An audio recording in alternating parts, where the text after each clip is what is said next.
We are in the Woodlawn section of southeast Fairfax County. We are just a couple of blocks off of Richmond Highway.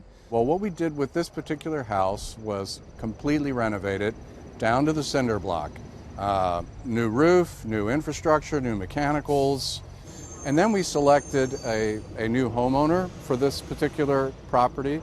He's an 80-year-old Vietnam Air Force veteran whose house burned down just a few miles from here, and he was suddenly homeless. He came to us desperately in need of some solution.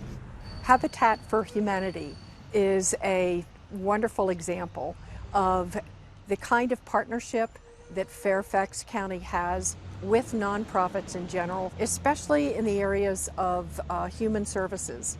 It's important that people of all levels of the income spectrum have an opportunity for home ownership. And I'm really pleased that Fairfax County, in partnership with their nonprofit communities, have made affordable housing a major priority.